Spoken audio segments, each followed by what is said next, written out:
and then people who are literally just starting as well. But cool. My background, so my background is engineering, right? So I went to school to study engineering. I'm a product guy first. So I used to write code. So I wrote code for a couple of years. Actually, the first version of QSL, I built the front end for it. Um, so but for me, really, I've always wanted to be a founder from like, super early. I've always wanted to be a founder. I always knew I was just going to be like an entrepreneur and just like building tech stuff and nothing else.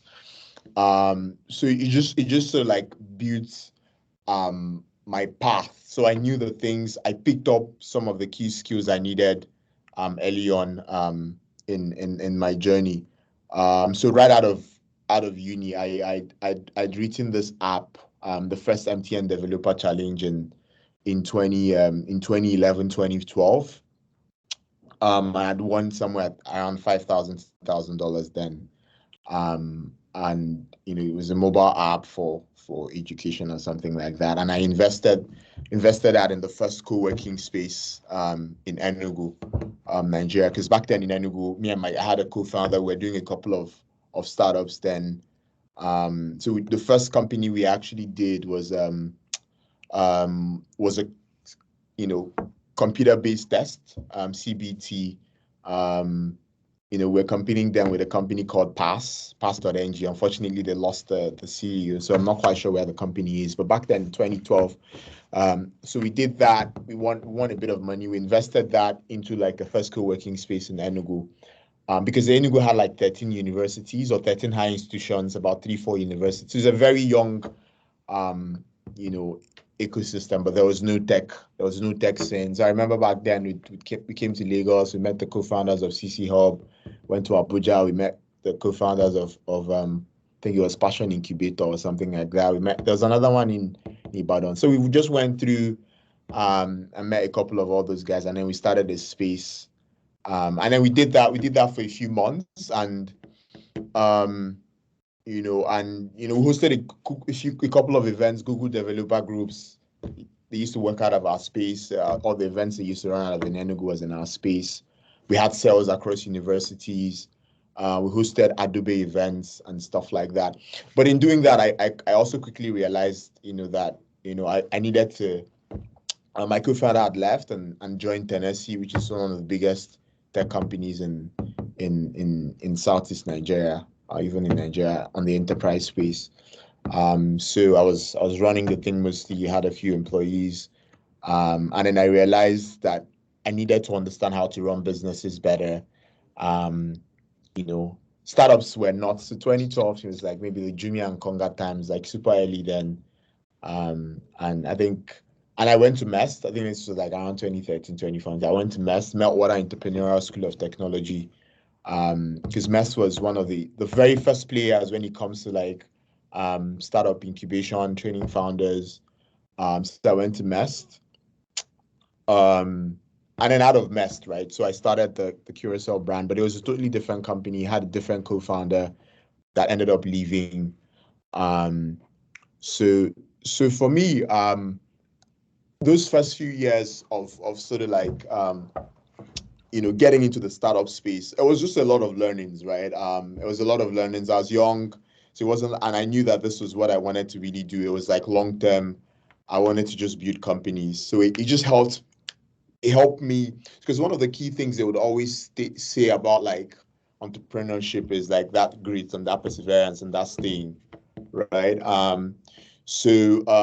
Again, if you're building in Africa and in certain spaces, unfortunately, insurance is one of those spaces where you need to be playing the long game, right? Because the momentum is not as long as like as fast as the other one. So if it's kind of like a bit of a double and double out, yeah, you probably will not get as far. So I guess the key part, a key thing, if you're playing in the spaces, is it needs to be long, right? Like you need to your strategy needs to be like you need to have staying power. Um, so yeah, so for me, right, like it wasn't, again, obviously this is why like most times the younger like younger founders, because when you're young, like obviously if you're like you're already like a bit middle age and older, then you don't have like massive time to just like play and experiment and stay. But obviously if you're younger, then like you don't have like many kids to feed, so you have a bit of the staying power. So we did that. So initially, like our first product was a health tech product that I tried doing, and then I quickly realized that like healthcare is hard to scale healthcare without health financing, and health financing is basically health insurance. So our core thesis for myself and my co-founder. So my co-founder, Dr. Flash, again, he's been writing code since it was like 5 years or something like that. But he's a medical doctor. And our core thesis is really like, how can we build a company that helps drive economic prosperity? So we're always looking at like things like healthcare, financial, just places that can help Africa become better. So we weren't interested in like doing things that were like superficial entertainment, just like we wanted something that when it scales, it has like tangible impact. So we've done a few projects, we've done a few things in like healthcare. And then we just realized like, hey, to scale stuff in healthcare, health financing needed to exist. And then health financing was health insurance. So, and then we started like working with like a few health insurers. This was like in 2019. Um, and then the more we understood the space, again, our background wasn't health, it wasn't insurance. So we didn't understand anything about insurance. We were just product people, right? So we're just really good at like building products. So we just started looking at asking like questions, and then we figured out one of the first problems we solved was like around fraud, claims fraud, because we quickly realized that again, the literature, Deloitte, a bunch of studies out there was saying that insurance companies were losing somewhere around 15 to 20% of their premiums to fraud, waste, and abuse. Um, and then we looked around as well, like, and we realized like in health insurance, hey, all these insurance companies were basically like collecting paper claims from like thousands and thousands of hospitals. And then in that process, like you'd send them claims would take 8 months to get processed. And then some people take up to a year to pay out claims. Like it was just ridiculous. And it was a really simple solution, right? Like we built it very super quickly. And it was the solution, and which is a core part of like that claims product. I keep saying it to my team, like a core part of that claims product, we built that like 3 years ago or 2 years ago. Like it's still the key part. Again, we've had to dip in the product. But the key value proposition, which is like digitizing that claims value chain and just like automating like the fraud detection, that product we built a long time ago. So we did that, and then obviously for us the challenge was, because we were product guys, was now like how do we get it into like people's hands, like because we didn't have the access, right? So access was like one key thing, which I guess maybe programs like this will solve for some of the companies in the program, which is like if you're selling to maybe the regulator or selling insurance companies, then this might be able to like help you, because one of the key problems we had was just access, right? We were sitting outside the ecosystem, and we didn't have the relationships. And again, insurance companies are super like conservative, so they don't know who you are. They've never heard of your brand, so like it was just really tough to kind of like get into the building. It's gotten easier over the years, as like you get a bit of, you sign up some of the big brands, and then like you have a bit of branding as well. And so we did that we built that product. And throughout that 2019, maybe we had one or two insurers and like a couple of hospitals that were using that. But obviously we scaled that product to where it is right now, where we have close to 20 insurers or so, and like thousands of like hospitals that use that. Let's see. So what are my key learnings? So that's kind of like our journey, right? We've just been like we've we've always thought about our business as like, how can we build something that can get really big? So you always just helped us. We always just kept thinking, how do we iterate? How do we find support to keep building this thing to get big? Especially if you're in on the venture route, which is like if you're raising VC money, then the key thing the VC wants, or the investors, like, hey, this company can get really big and return like the investment. And because for us, we like three key things were important to us. Technology, because we're product people, we're very passionate about like building like technology. So technology is key. So we always wanted to build a product or build things that were corely driven by product, right? So we weren't interested in building like some simple thing, and like, our USP had to be product driven, right? So and so even with some of our current products, we go to markets. Most of all the markets we go to, like, what we've built really doesn't exist. So that was number one, and then number two for us was scale. So we always wanted to build something that could be used across. We always wanted to build a global company. So from day one, we're always asking ourselves, how do we do this thing beyond Nigeria? And again, it kind of like helped because insurance is like super early. So if you're building a venture-backed business, and because insurance is super early, you probably need to be looking at multiple markets for it to be that valuable. So it also helped us. So because we're always thinking about how do we build this thing to be big, and then we were forced to also think super early on, like, how big can this get? Because just doing it in one market, because we had already picked up. So when we started, we've kind of like expanded our vision and our scope of our business. But when we started, we were just doing claims in healthcare. And so we had to think like across the continent. So scale was important. And then obviously for us, the third thing was like, we had to be solving problems that we understood was creating tangible impact in like people's lives. So we weren't going to just do like something that we couldn't tie back to measuring impact in like people's lives. So those are the three key things, and always trying to iterate on these three key things have helped us get to where we are. Products, it just helped us keep building. So products. So again, I'm kind of like sharing my key learnings, or like using those three key things as like learnings for people to kind of like think about what are the key values of their company, and using that to help them succeed. So the product it just kept helping us. So when we thought about what next to do, we always thought about problems that weren't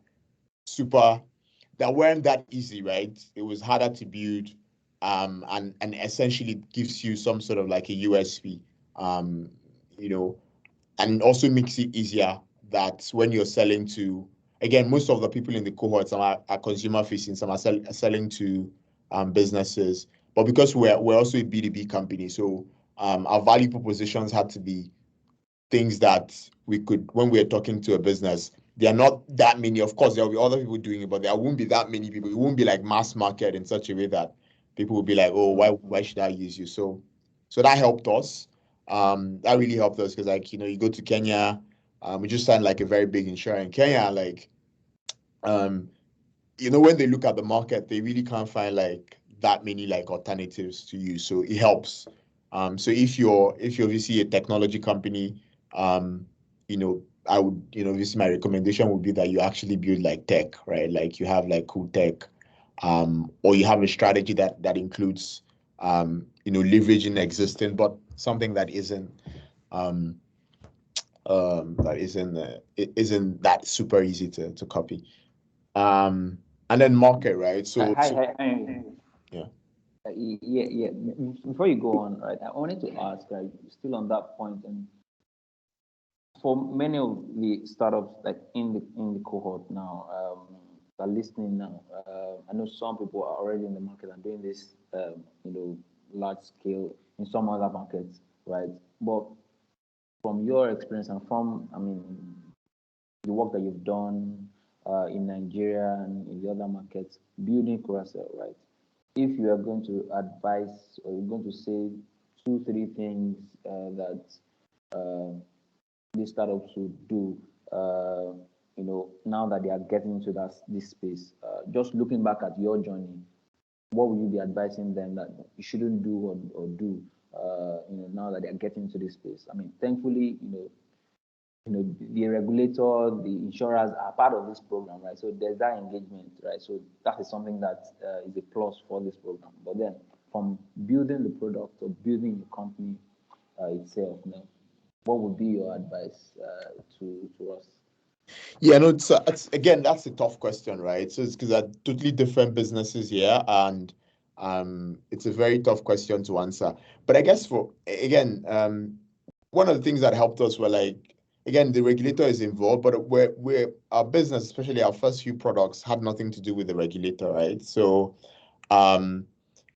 yeah, like that's one. So obviously, when you even like, they always say like, so obviously when you're a startup, again, like we said, a few companies here are scale up, so they're probably already like scale passes. But when you're a startup and you're very early, it's probably like advisable to take away blockers, as much blockers and dependencies as you can think about.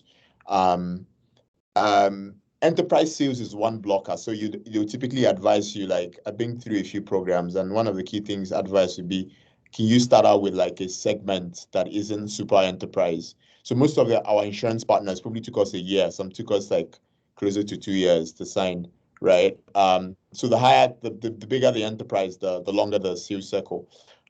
So two key learnings. I know you asked for three, but two key learnings is like, if you're selling to, again, I'm selling to businesses, so unfortunately I can't give like consumer advice, unfortunately. If I give too general, then like it would just be a waste of time for everybody. So my own business, I'm a B2B company, so I can only give that sort of like advice. And one of the key things would be start with the smaller ones. If you're whatever segment you're selling to, and you're starting and you're super early, like the recommended advice would be start with the easiest sell. Don't start with the biggest one, and then kind of like build trust over time. And that's what we did. So we started with the smaller insurers. Now, obviously, we work with like big ones, AXA, Old Mutual, Liberty, but we didn't start with those guys. We started with people who were like unknown. So that's one key advice. And if you have a business model that maybe requires the regulator to work, maybe if you're in this program, cool, maybe the regulator will listen to you. But again, I also know that in every single market, right, like the regulators aren't the fastest moving. Again, it's not their fault. They have to protect the consumer, right? So if it's possible for you to have a version of your product or your offering that doesn't really require like the regulator to approve it or like a ton of selling to, because the regulator is literally the government, like you're literally selling to government and you need the government approval. So yeah, so again, we didn't have any of that, so that allowed us to move. Of course, right now we have products that might be a bit regulator facing, so we would do those engagements, but in the beginning we didn't have any of that.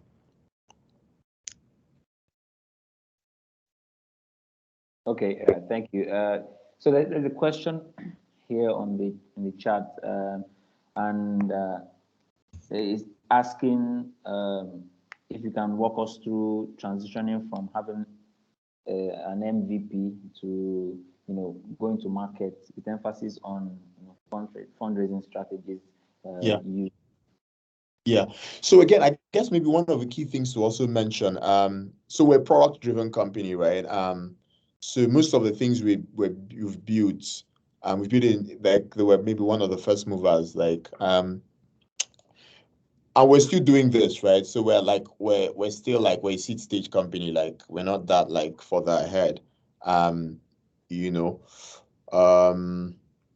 And so we iterated quite a lot, and we keep iterating, right? Like we've launched, like maybe last year we launched like 3 products, and like we test them super quickly, and then we took them down, and then some were scaling. So for us, when we were starting out, because this question is really how do you go to market, how do you iterate on the MVP, and then how do you attach that to fundraising, right? Yeah. So nowadays, right? So my truth, the truth of the matter, right? Like whenever I talk to like other founders about fundraising, like um when we started, fundraising was super hard. Like you needed a ton of traction to be able to raise any money. It's slightly easier now. Um, but really the if I give like really like based off my experience, candid advice is fundraising is mostly about like how what vision of the future you paint, right, for whoever is going to back you. Because most times, especially if you're like most times especially in this industry, your traction will probably not be massive enough for you to be able to like raise like substantial amount of money. So somewhere between your series, your pre-seed and like your series A or something like that, it's mostly still about um how much of a good story you tell, and less like about obviously like and then depending again, this advice, it just depends on what product you're building. For us, based off our journey, so I won't be giving like general advice. Um, we tried to fundraise like initially, like and like we failed, like I'd failed like trying to fundraise initially. Um, and then the funding landscape was obviously like very different then. So we actually had to go and get traction. So we had to like build a product, but it helped that we were like product people. So we built the product, we tested, we had users, we were growing really fast. Um, but I suspect like if we didn't have that, we might not have been able to raise any money at all. Right? But now it's different. So when I raised like our first round, the funding landscape was also slightly different, and it took me a while to raise it. So, so generally, my advice would be your story needs to be compelling enough that whoever is giving you money thinks it's a big market. Um, and and that's obviously one of the key things, the big market. And maybe the second thing they have to consider is they trust that you have the ability to execute. And obviously, there's a way to show that you have the ability to execute, which is either your background or something you've done in the past or your traction. For us, um, you know, we didn't have the background, like we weren't like some Harvard MBAs or some ex like Facebook guys. So we needed to show numbers to some extent to be able to raise what we were able to raise. But now I suspect it's probably easier if you can just show that the market is big. Right. So I wanted to take you back a bit, right? You play in a number of markets, but I mean, Nigeria is one of those markets, right? Really, can you maybe tell us from your experience and from work that you've been doing, engagement with the market? How big is the opportunity here? So no, again, so obviously like insurance, right? Insurance is like whenever you think about like the insurance opportunity, it's always we always look at it at like as we always look at it from a standpoint of like, you know, how low things are and how much stuff to cover, right? Again, it depends on where you're playing as well, right? You know, if you're playing in a B2B space, then depending on what product you're looking at, we've always thought about our market as like Africa, right? Like, because the products we're selling was like our strategy is like, again, right now we've figured out a way to like expand that scope. But from when we started, we're niche, we're doing like claims automation too. So we had to be thinking like Pan Africa. So like literally like from day one, we were thinking like Pan Africa. Yeah, Nigeria, we started in Nigeria, but like our sales pipeline was always like across the continent. So it depends. Like obviously, like if you're doing market size for like a B2C, you've got 200 million people, right? Like so it's that helps you calculate what's the average premium you can charge. And then that kind of like gives you a sense. And it depends what product you're selling. Are you selling what kind of insurance product you're selling? So obviously the Nigerian market is massive, right? Like, it's got 200 million people. Like most of that is young, is growing quickly. Obviously why there's massive opportunity for insurance is like most of the insurance currently happening is largely on the corporate side, and like a lot of the retail is like left unattended to. So companies that have the capacity to figure out how do you reach retail, like it's $1 billion company waiting there, right? If you sort of like figure that out. It's not just like for us, like that hasn't really like been our strategy. Our strategy has always been like B2B across like the continent, across emerging markets. Okay, great. So there's a question in the chat. But before you answer that, right, I also wanted to ask around the insurance market, like in Nigeria. So when you were speaking earlier, you did talk about the space was different when you started to what it is now. I mean, then you had two insurers, and now you're over 20. What's the appetite of the market today? I mean, from the engagement that you are having, from that Coracel is having.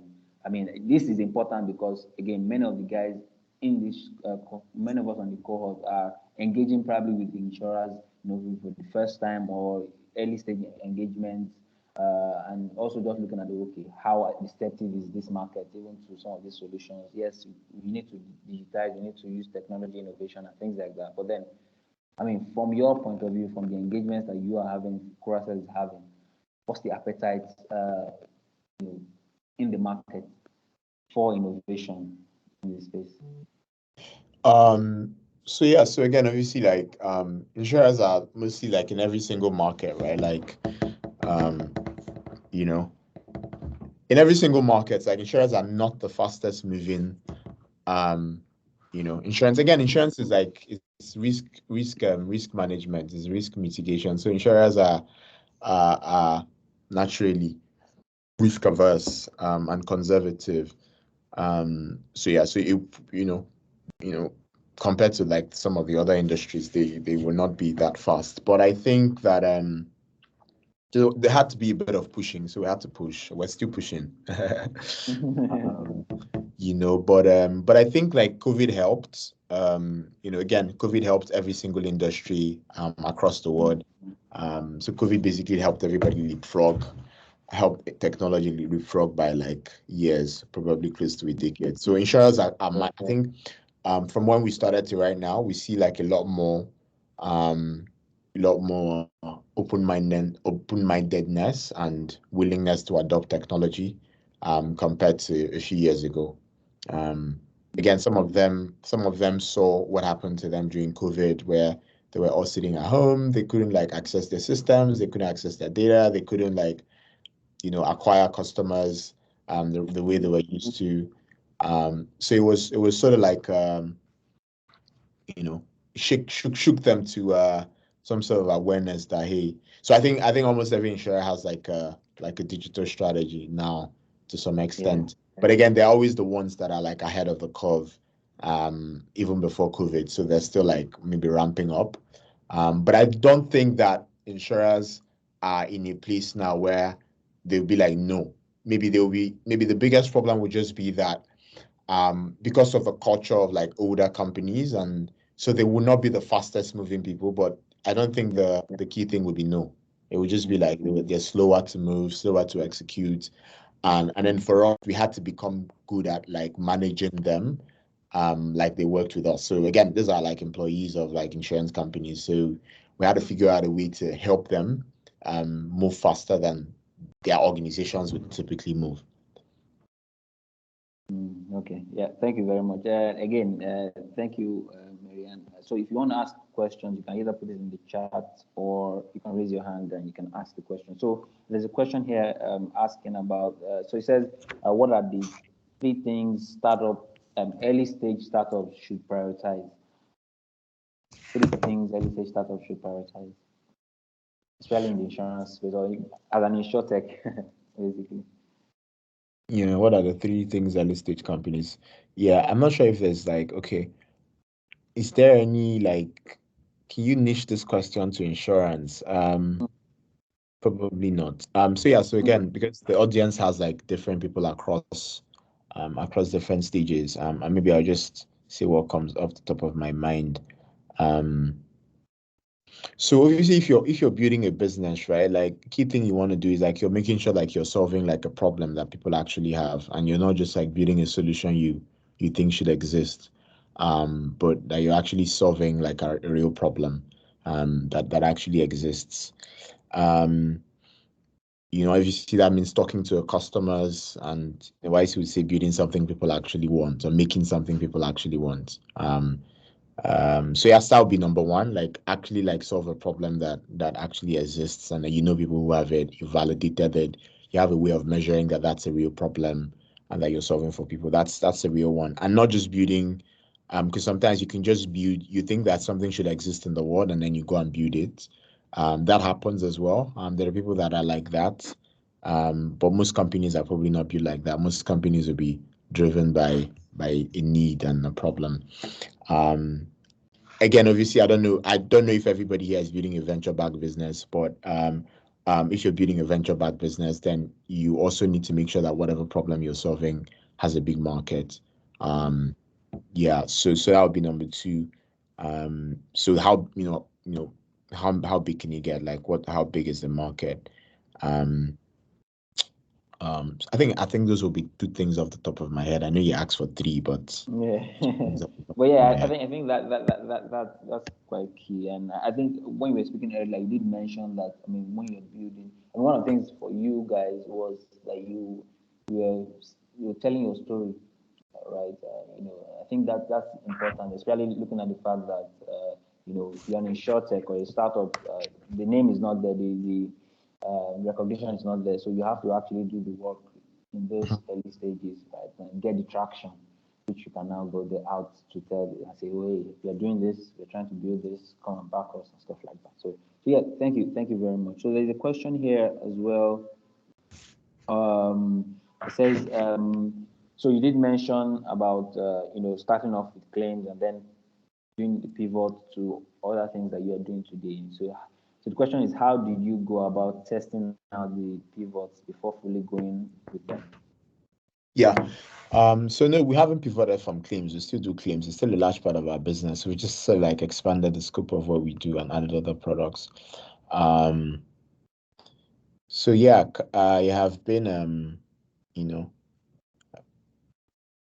how do you test, right? So again, like there's the recommended literature around and frameworks that all the startup literatures have around like testing or products that you're building.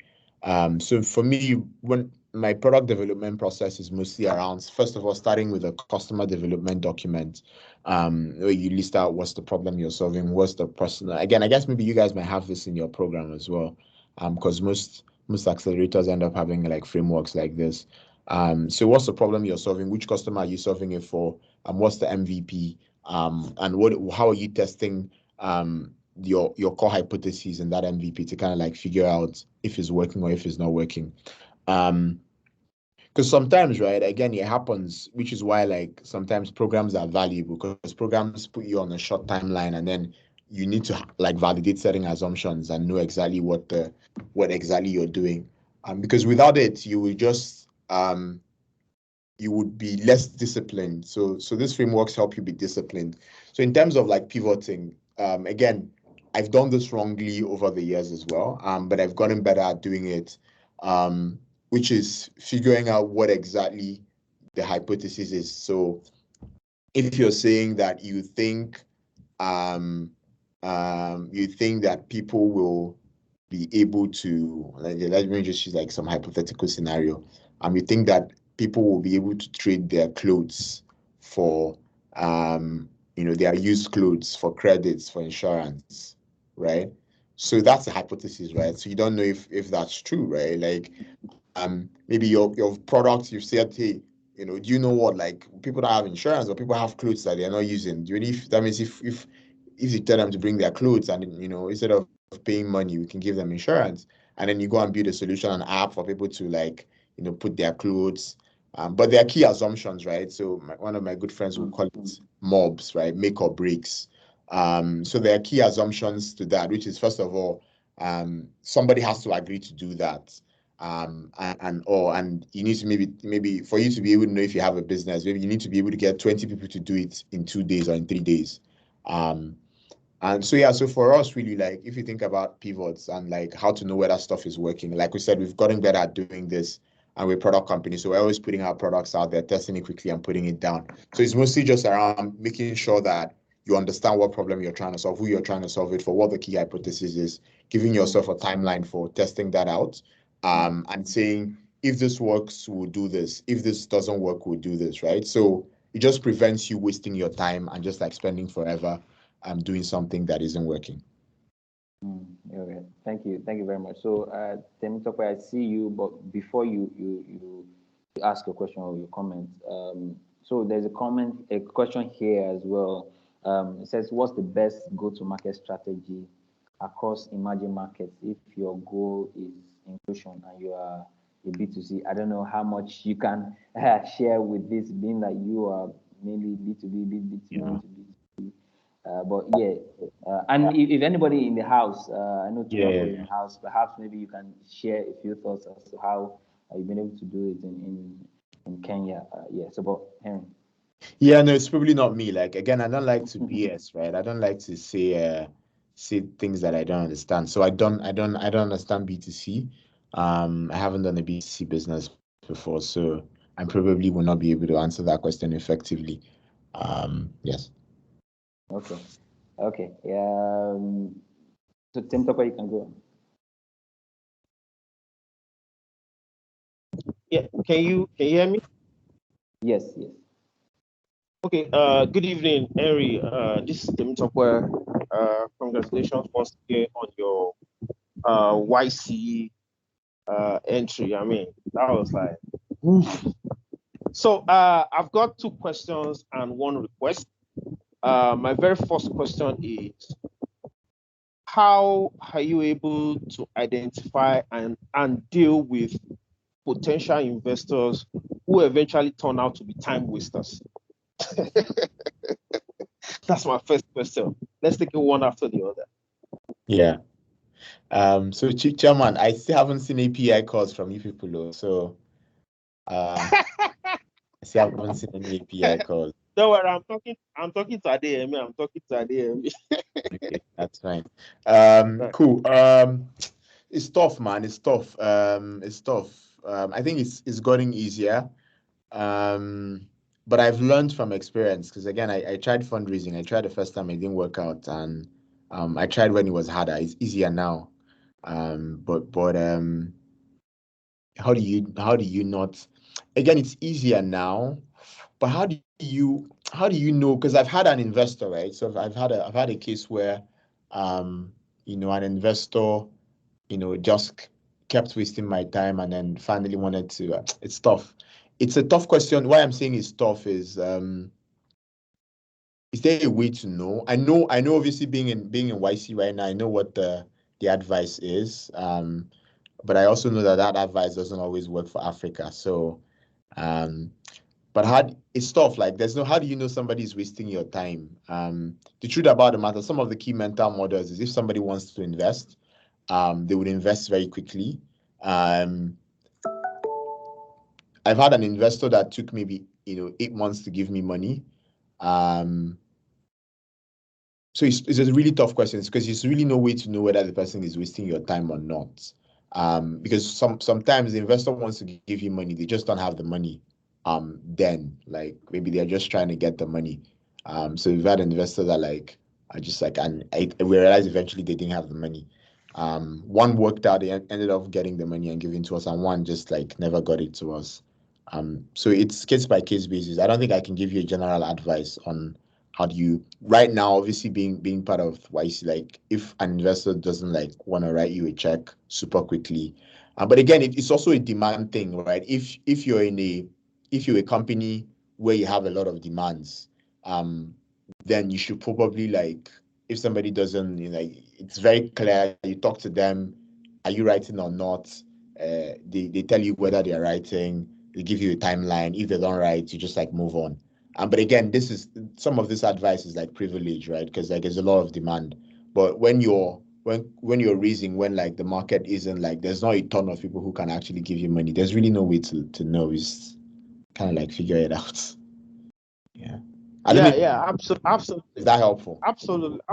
Yeah. It helped a lot because it's just been the same experience out here where you have investors just wasting my time, sending mails. Can we talk? Can we do this? And me, I get so pissed off with all of these things because I have family and friends who are good enough that they keep doubling down on their current investment on like a monthly basis. I have family and friends who just send mails. I just got a mail last week saying I want to double down on my previous investment. This is my childhood friend. So I was just trying to look at ways one could quickly identify those investors who probably waste time. Yeah. So the truth about them, so maybe one key thing, right, to do is always in the beginning just understand like what their process is. So you always ask, what's your process? How long does it take? What's your fund size? Are you closed? Do you have a fund? Can you disburse? How quickly can you disburse? And then obviously if people tell you what their process is, somebody says, okay, it's 2 weeks. If somebody tells you 8 months, then you know, yeah, you set your expectation. If they tell you 2 weeks, you understand. So what do you want to learn? And then you try and use each meeting. So instead of just sending emails back and forth, like every single data point you're giving them should be bringing them closer to do or not do, right? So because an investor can call you and be like, oh, can you send me something about your product? So the thing would be like, what are you solving for? What do you need to know about our product to be able to make a decision? So first of all, understand what their process is, so you understand what their timeline is, and then just like whatever information they ask for, right? Always get them to ask you as much as they can once, so that you can give them once and it gets them to a decision. And so you just, but again, this guy, if he's just back and forth, you just cut your thing and move. Because I've also realized investors also know when you're desperate or when you need them. And most times you always get money faster from someone when you don't need them or when they think you don't need them. So, yeah. Yeah, this was absolutely helpful. Especially the point you made by trying to understand what their process is.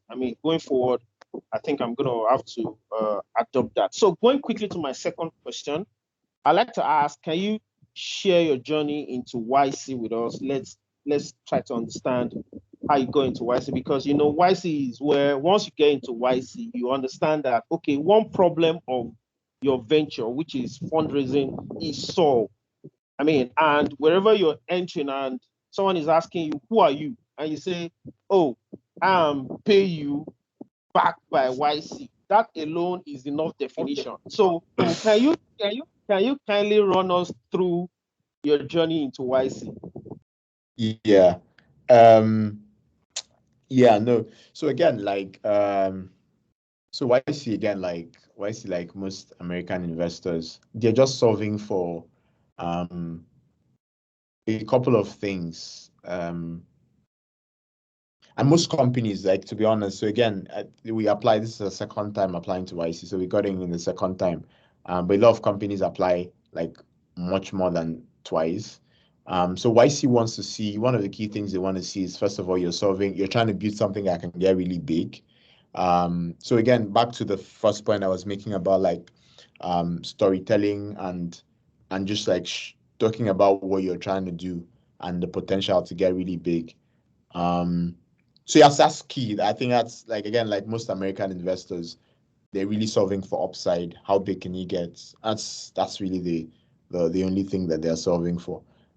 If you can get really big, that's the first. So number one, I actually think number one of what YC looks at is how simple your idea is. If it's super simple, then they understand it, because these guys obviously from our batch was the first like 500K batch. From that, the applications will get bigger or more. So whoever or the founders reviewing the applications will spend less time on applications compared to before, because now I assume there were 14,000 applications for our batch, and they took 400 companies or 400 plus companies. So it's like 2-3%. But again, obviously, I expect that number to go up now because of they've increased the size of their investment.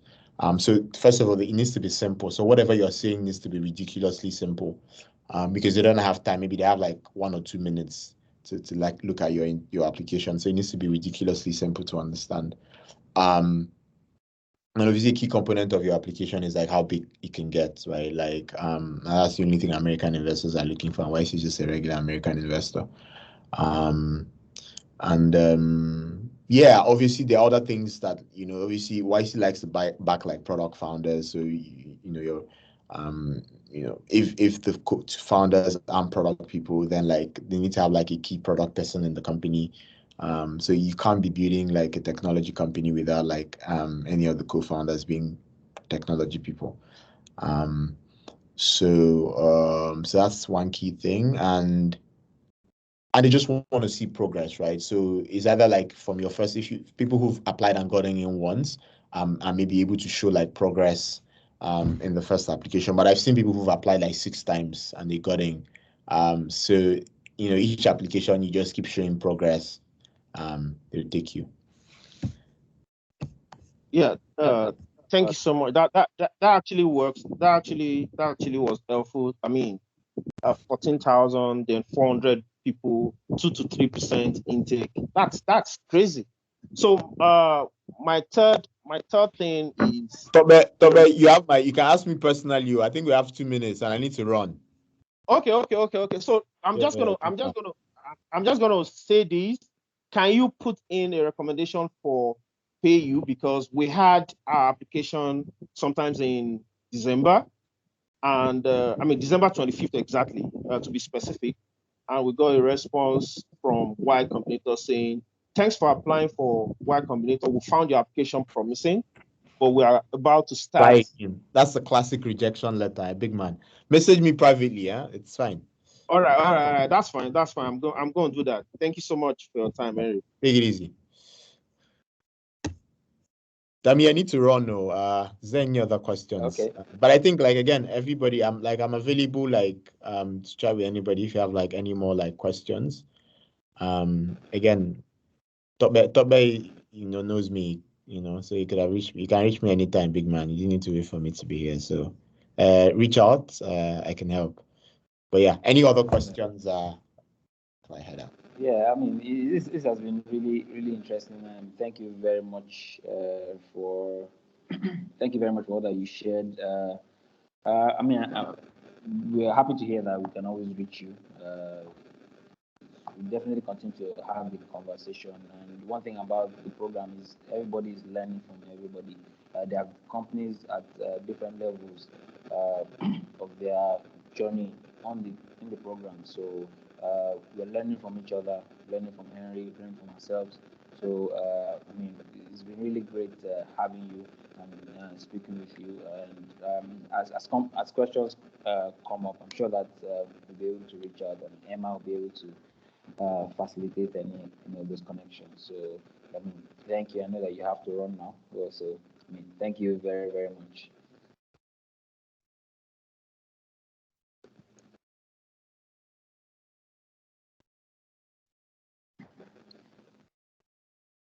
Yes. So just before Emma might want to speak, I just wanted to ask. So I know there was the question around how to scale. Best go-to-market strategy across emerging markets if the goal is inclusion. So I know that company like Turaco, who I think analysts in the house, they've been doing something within that space for some time in Kenya. So I don't know if there are 1 or 2 things that you can share with the house analysts as regards what Turaco has been doing in terms of how to really create products and actually get people at the bottom of the pyramid to buy these products. Hi, yeah, happy to share. There's no one answer. You have to treat every market as its own. I manage expansion at Turaco, and we have our way that we think about and how we look at what attractive markets are. So I think you need to think about what is your framework for how you are thinking about what are attractive markets for your business. And we all have different businesses, so that criteria will be different. But when you enter that market, yeah, I mean, again, every market is very individualized. The regulatory market is very different from Nigeria to Kenya to Uganda to Ghana to Egypt. So you really have to understand the regulatory landscape. And again, at Turaco, everything for us is about partnership. So we're very lucky in the sense that we are VC backed and have VCs that have portfolio across the continent that can help us in terms of getting those contacts that we need when we even want to do a scoping trip, or really building out what our relationships are initially with the regulators and other licensed underwriters. So again, I think it's just thinking about going high level of what is the criteria that makes a market attractive and figuring out your framework for how you think about that. And then I think a lot of things should be partnership led, and it doesn't necessarily need to be B2B partnerships, but it could be, yeah, again, partnering with regulators, partnering with seeing your VC or whatever that investor is as a partner in order to gain knowledge and information and things like that. I hope that was helpful. Yeah, I'm sure. I'm sure it was. I mean, it was helpful. Thank you for sharing as much as you did. So I know there's a question here from Bolu asking, what's the average time it takes to close a B2B partnership? So, are you saying B2B partnership with insurers or what exactly? If you can. Insurers specifically in this context. Shit. With insurers. Okay. Okay, yeah. So, I mean, it's part of the reasons why I asked Henry that question around what's the appetite of the market at the moment compared to when they just started, right? I mean, one thing that I can definitely say is, you know, I mean, I'm in the industry, right? And part of the things that, you know, in some capacity I've been doing is, okay, how do we get the industry to also understand, you know, how much technology and innovation can do for this space, right? So it's changing, and just like Henry said, right, COVID really changed a lot of things. For insurance, I can tell you for sure, it was not a reality that people could work from home and still be able to do their work, you know, and things like that. But the COVID reality just brought to the industry that, hey, these things can be done, and so that's where you began to see, you know, people like migrating to the cloud, you know, leveraging all these tools that were there before, but you know, there wasn't any need to do those things because I mean, we're comfortable where we are. We are conservative, and it's the reason why we are conservative, right? But then one thing that I would say, and I mean, this definitely to everyone on the call. I'm sure that some companies on here probably have had engagement with insurers already, so they might have this experience, right? Some people will just begin those conversations or engagements.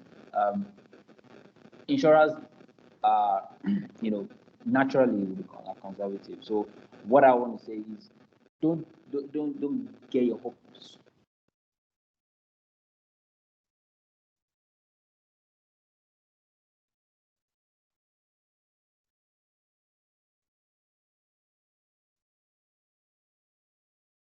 fast you think. And insurance is heavily regulated. So those are guardrails that the industry, you know, for a reason works around within, right? So I can't say, you know, specifically how long it will take, but one thing that I mean, this is general knowledge for everyone. You need to be patient. You need to constantly engage the insurers, share information as much as you can, engage them, discuss about these things, and grow and go along with that. Don't expect, you know, immediately. They're not a startup. You know, these are companies that have been in existence for 100. You know, some companies 100 years, 50 years. You know, honestly, I mean, the average age in many insurance companies are, you know,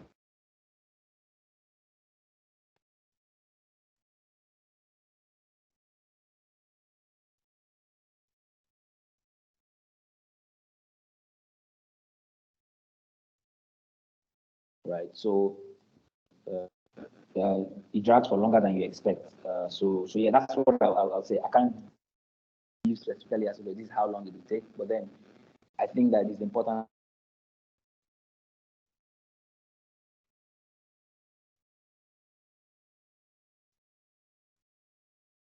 You are together. You are a solution from two different ends, so you need to understand this other party and say, okay, let's work together, because they have been doing that for 50 years, 100 years, 100 plus years. So you can't all change just like that. So it's a journey, and that journey is what the whole industry is on. And I mean, we're thankful that we even have an accelerator program today, which is backed by the regulator himself. So that's a kudos for the industry, and I think that I mean, having you guys, do great stuff for the industry, within this program is a good one, and it's something that we are definitely, happy about. Yeah, I'm not sure that I answered your question, Bolu, but I tried. Yeah, I think it's pretty understandable. Thank you. I'm sure I did. Yeah, thank you very much. Yeah, Temitope. Yeah, good one, Damola. I just wanted to chime in a little bit on Bolu's question.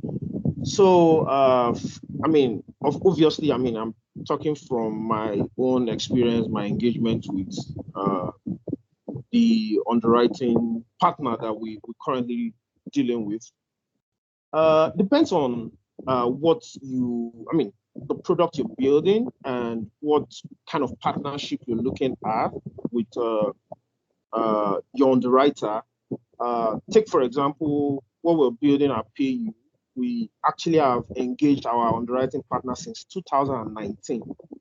That's how long we've been conversation and all of that. And since 2019, it was just in January of this year that the whole board of our insurance partner got to know about the solution and, of course, approval as it were. Obviously, since 2019, the management team already knew about it. I mean, the MD and all of that. But it was just January this year that the entire board, where you have the chairman and everybody, you understand what I'm saying? So it depends on what you're doing. Like I said again, say for example, if it's sure that you're doing probably an API product solution, that might not take that long. It could take you, say, let's say 6 months, of engagement and all of that. So it boils down to what you're trying to do specifically, and how much of regulation is going to be required based off on what you're trying to do. So that basically tells how long it's going to take I mean, how long it's going to take you and your career. Yeah. Thank you.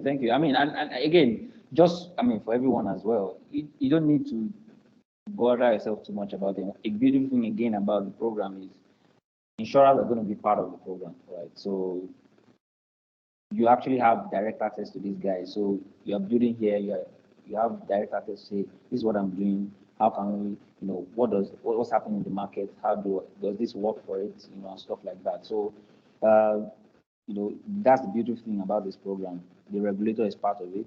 The insurers who you will be working with, right? At least I know that there's no one on here who is an insurer at the moment. I'm sure that maybe in the next few years, probably we'll have a few, right? But then as of today, you're going to be working with insurance, whether B2B partnership, B2C partnership, or whatever the case may be, right? Depending on your solution and what you're bringing to the table. But then insurers are going to be part of this program. So the reason why they are there is so that you can have that direct and immediate engagement with them, so that you can get the necessary information that you need about building your product, building your solution, understanding the market. That's the beautiful thing that the BimaLab program brings. So yeah, don't stress yourself about all of that. Those things will come as you need them. So yeah. Emma, I don't know if you have anything to say.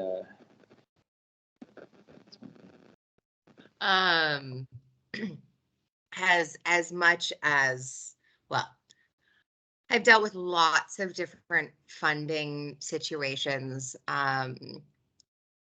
but they're all slightly different, given that my background in entrepreneurship is in education. So as a result, the finance side of that work is typically a sort of longer term finance with less of a focus on like really aggressive returns. I will happily tell the cohort about my journey there. I think Tony will echo this as well. I think depending on where your company is, if you're able to hold off on VC investment and you're able to focus on growing your customer base, if I could go back and redo what I did running a school network, and I could have thought better about real estate, which is just universal to schools, and I could have thought differently about funding, I think that the pressure that sometimes exists from VC funding can really drive your organization in ways that don't actually match your vision, mission, and long-term organizational goals. Now, it's like dating, right? So I think anything that comes with investor readiness, etc., all kind of is like finding the person you want to date long-term. But one of the pieces I think that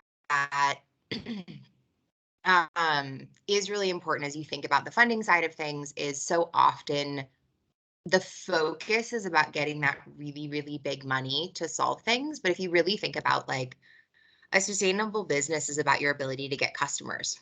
So your ability to focus more on your customer and less sometimes on the investor, because sometimes the investor actually takes you away from your ability to think strategically about the needs of your user. So that's not always technically a popular opinion in the entrepreneurship space, but I say it because I think so often we think getting an investor will solve our problems. It'll fix everything, right? You have the money and you can fix the things, but so often, like getting in a relationship, right? You get an investor who then has a significant sway on how you navigate the space as an organization, and may mean, you know, for example, as a school network, we rapidly tried to grow when we weren't able to grow at that level in a strategic, thoughtful fashion. And have we taken one more year to just double down on our product, we would have been better ready to actually engage with a more serious investor. And we would have had more strength as an organization to direct the conversation, opposed to having the relationship direct our moves. And so I think that's part of the dance. If you're able to sustain business, bring in new customers, if your product is not in a place where you feel like this is really the product you want, sometimes bringing in money too soon means that you actually end up not spending your time where you should. And so I think, and we'll talk about this later on, and I'm of course always happy to share more, but I do think that's one of the unintended realities of this like race to the VC funding that I think is now so much a part of entrepreneurship culture. And so I think in some ways it's about rethinking how we think about partnering, and actually thinking about it more as a partnership when you think about funding. And getting the right people and thinking about the actual right time for your organization. I mean, I think Henry has a really interesting story, and Curacell literally their entire focus is not entire focus, but they are deeply driven by numbers.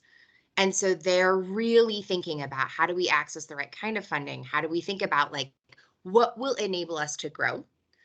Tonya will come in towards the end of this program and think a little bit about like, and ask the same question of like, how much can you actually increase your own numbers before you need to reach out to funders to drive the process?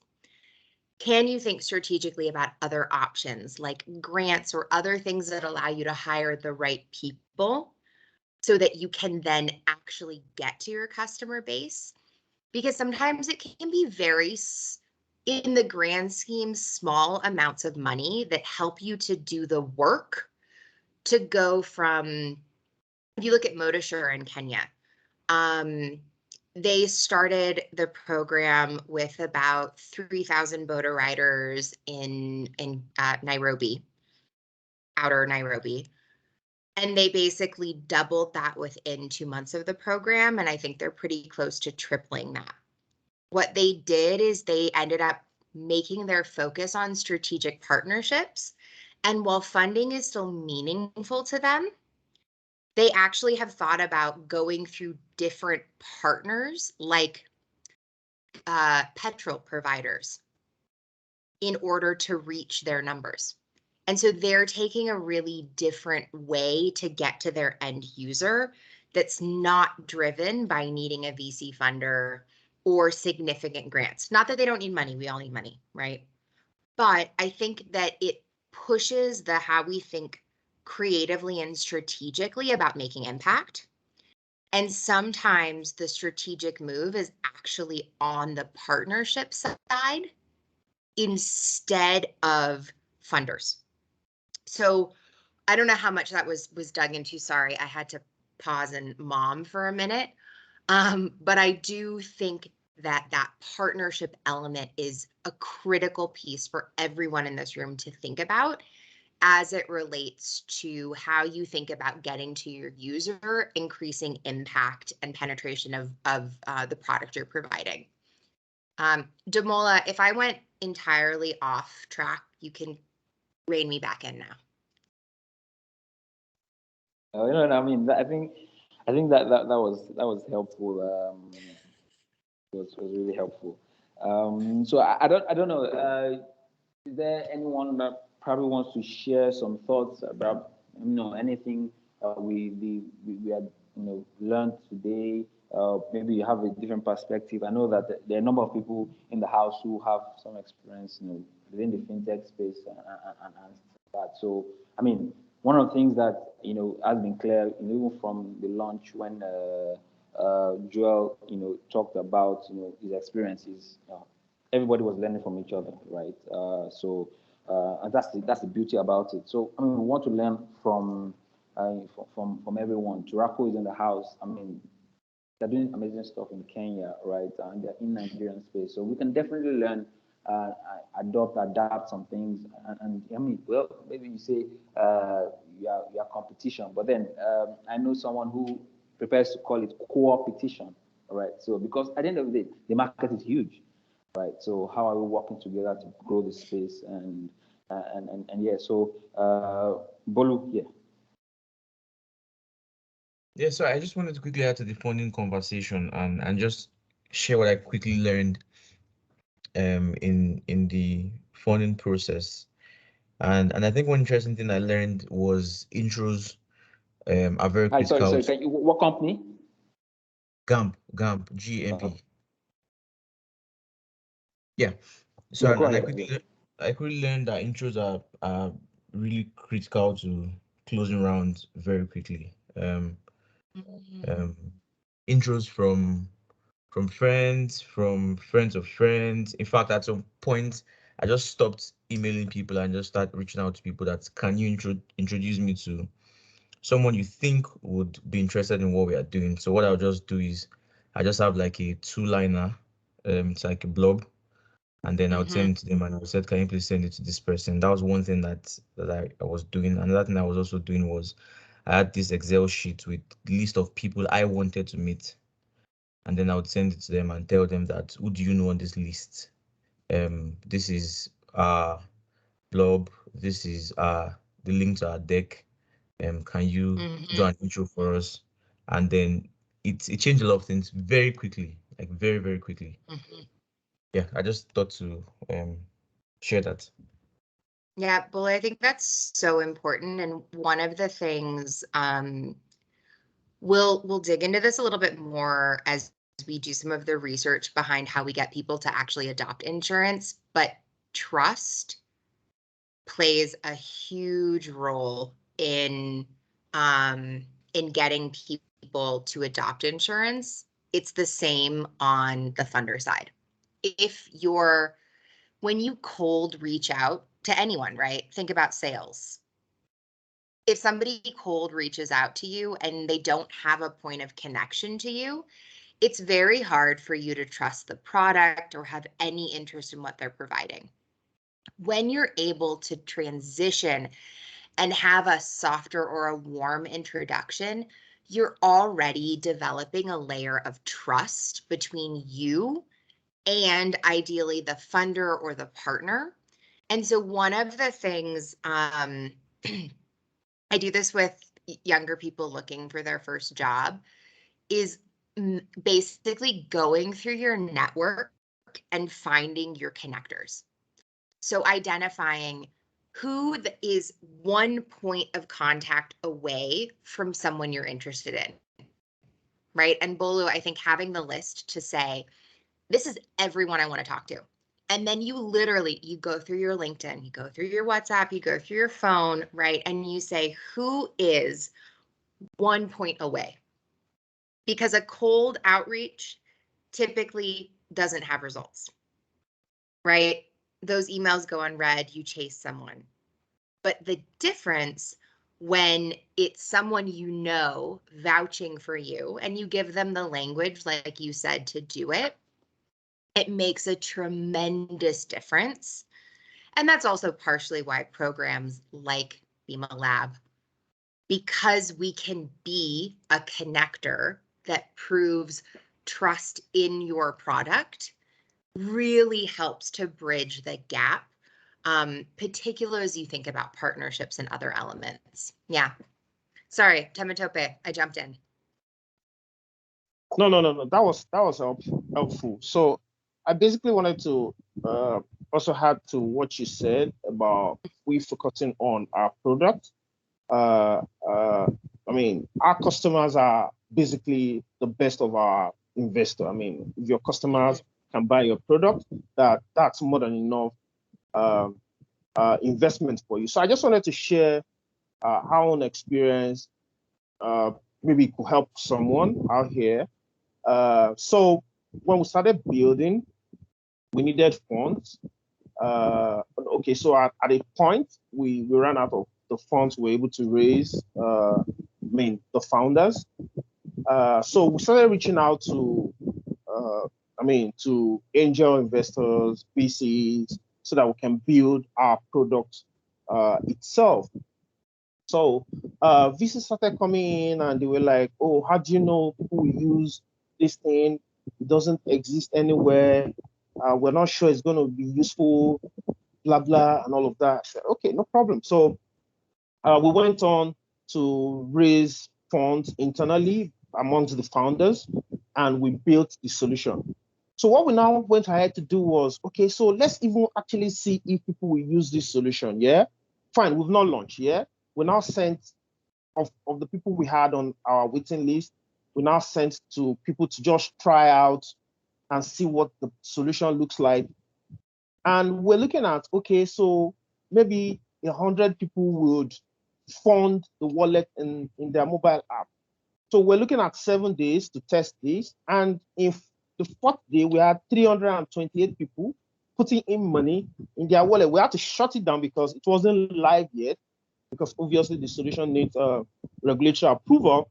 So we now use that basically to reach out to those investors we were talking to earlier that see, we're looking at 100 people. That was the target.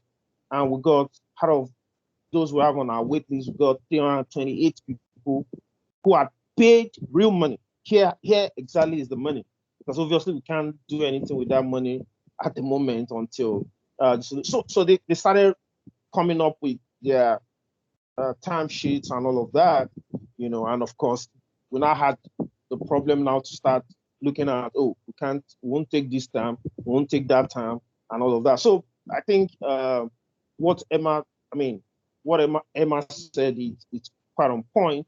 Partnership, seeing what your solution can do, and basically, absolutely. I hope that helps. Thank you. Thank you very, very much. I don't know if Wella Health is in the house. I don't know if anyone from Wella Health is here. We've talked about, fundraising, and that's always going to be a challenge. I mean, there's a bigger conversation around the appetite of, VCs and investors for Insurtech, specifically here. But then, if we want to even talk about, inclusion and all of those things, I know that part of the partners for this program is EFINA, right? And they're doing a lot of work in terms of research and stuff like that, right? So I'm sure that at a point in time, we'll get to learn from what they are doing and get insights about the market, really. So I don't know if, Wella Health, I know that they're doing some stuff in that space, or social care. How are they going about, building with the aim to, with the aim of inclusion? I don't know if there's anyone from social care, Wella Health, want to share the house.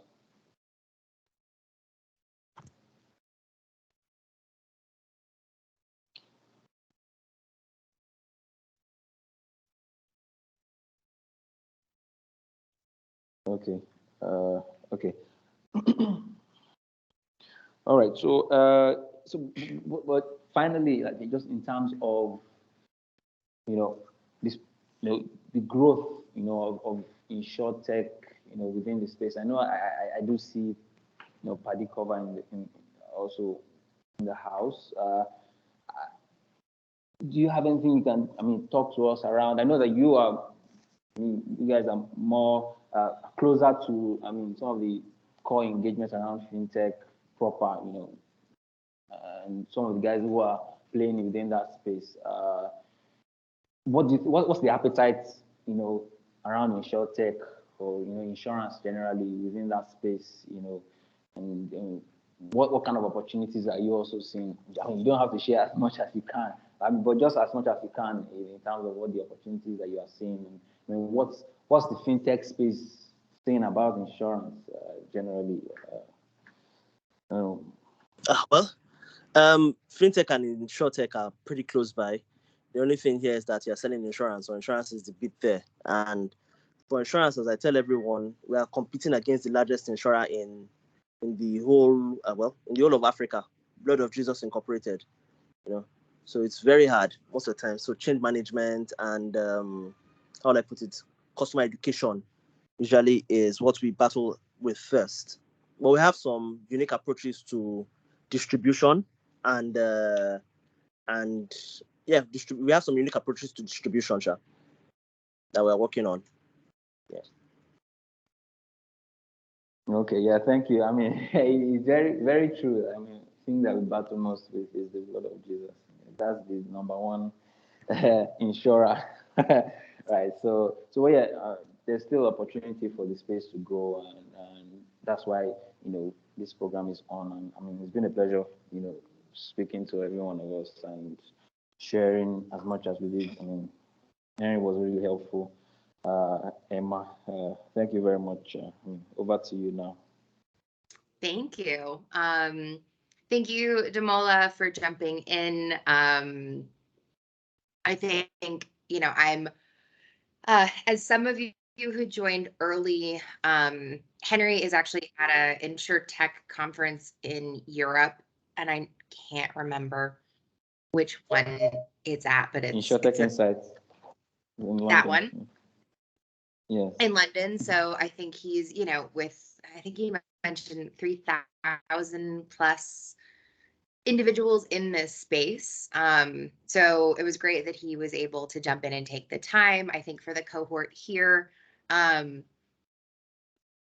he said, right, he knows many of you. He is slightly along in the journey, but also I think is a great example for the ability to incredibly rapidly grow and have a huge impact. And so I think, you know, I think it's a great sort of way for all of us to think about where we are now and what were some of the key elements you can take from his session to think about your business, the kind of impact you want to have. Everyone who jumped in with questions, the more that you make these spaces and these times together your own, the better, right? I think comfort, you know, this concept around how do we shift people's thinking about insurance and how do we begin to shift the space? Happy to have Elias jump in and share. I think ideally we're going to continue to think about how we better engage with our customers. We'll have a speaker session in about 2 or 3 weeks where we'll learn from a research-based perspective what information actually shifts. So things like safety, security, prevention, opposed to using the words insurance, are really small things that can actually shift people's behavior for purchase. So we'll dig into that. Elias, I'd love to have you jump in and share any of your thoughts before we close out. Right. Thank you very much. I don't know whether the session is already done. Sorry, I was in other meetings today, so I couldn't really join this. I usually do the initial sessions, and unfortunately, my calendar was a little bit swamped up today. But yeah, so I'm really happy that we are starting this particular engagement. And I'm looking forward to meet the team in person in Nigeria. So I'll be in Nigeria from the 27th. So we are planning on how then I can meet everyone who is in Nigeria from the 28th or 29th, if that might work. But also I'll see how I can invite a couple of you guys that might really want us to meet for dinner at the British High Commission residence and have a chat with the British High Commissioner of Nigeria. So if anyone is in Nigeria and they're willing to be part of that particular program, then let me know. I will be in Nigeria from the 27th. And we're planning on how then we can have a couple of discussions the next coming. Love to meet. Right. Thank you.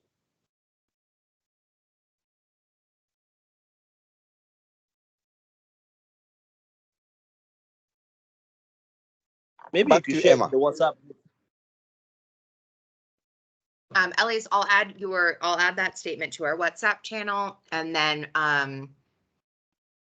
do you know which part will you be likely in Lagos or other regions? Yeah, I'll be in Lagos, Victoria Island. Okay. So I don't know how many people are based in Nigeria, and because I would really love to have a meeting with the team on 28th, and then maybe have a couple of guys attending that high network dinner on the 29th, if depending on the availability. But yeah, it's great to know who are in Nigeria and see how then we can organize and plan for a meeting on the 28th. Excellent. I've added that statement to our WhatsApp group. Elias, we can follow up with the team on the ground in Nigeria. I think at this point, we have roughly 70-80% of the cohort is in Lagos, with a few exceptions, of course. But absolutely, Elias will make sure to coordinate with the team. And, you know, in the same way, we'll make sure for demo day, for example, that will be another in-person, but also hybrid.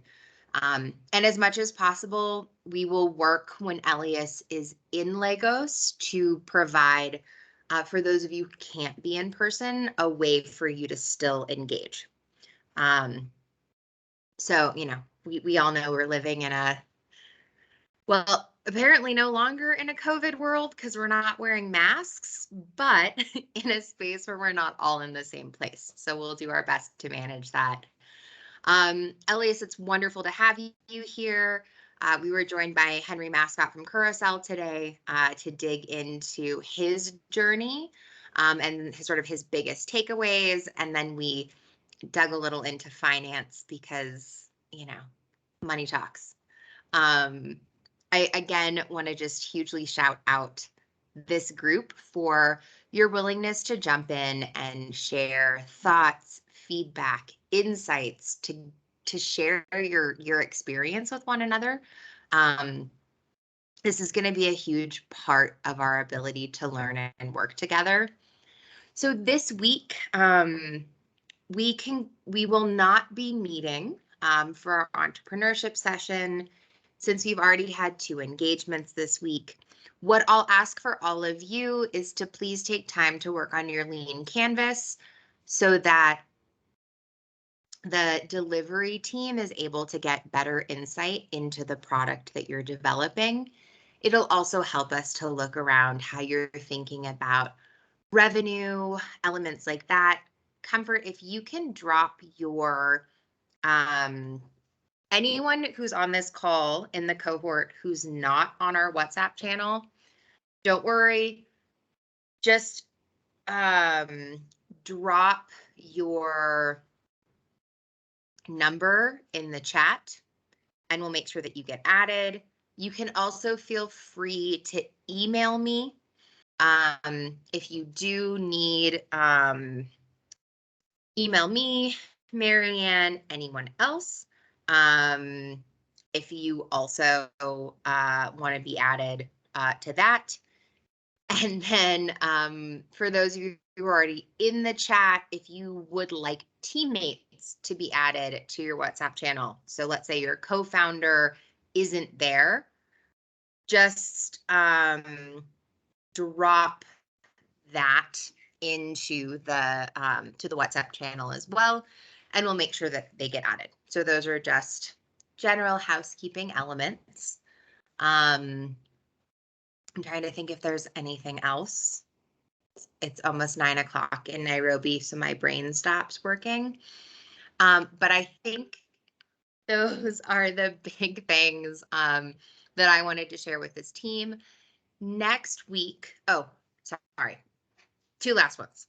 Next week, our speaker session on Wednesday the time has moved. So we'll meet from 2 to 4 p.m. West Africa time with the team from NICOM. So this is the session to come with, well, all initial questions you want answered by the regulator around anything that you're thinking about as it relates to Insurtech, regulation, insurance, all of that. They'll run the session for the full 2 hours, we think, and are really open to engaging with all of you. The following week, you will actually get to schedule one-on-one meetings virtually with NICOM. So use this speaker session to better understand the landscape and to think about what you then want to follow up as a one-on-one meeting with NICOM. So just know that that's kind of the lens to have. And then our entrepreneurship session on Friday will be an opportunity for all of us to come together and for this group of incredible entrepreneurs to share your lean canvas with one another, to have an opportunity to do a little bit more connecting. And then with that, you'll have an opportunity the following week for those of you in Lagos to actually be in person. So lots of exciting things coming. Thrilled to be here with all of you. Thank you for your engagement, your questions, your sharing. And I will remain on for the next couple of minutes in case there are any questions you need to ask me. And otherwise, for those of you who'd like to drop off, we'll end a little bit early. A big thank you for everyone who stayed on. Even Yes, me, I'm Elias? available for any question. Even me, I'm available for any question on my end. So anybody, I'll be staying here up to 9 p.m. Kenyan time. Thanks, Elias. That's nice, Elias. And Damola, thank you so much for leading today, for sharing your insights, for engaging Henry. You were fantastic. So just a huge shout out and big thank you. Thank you. Happy to contribute.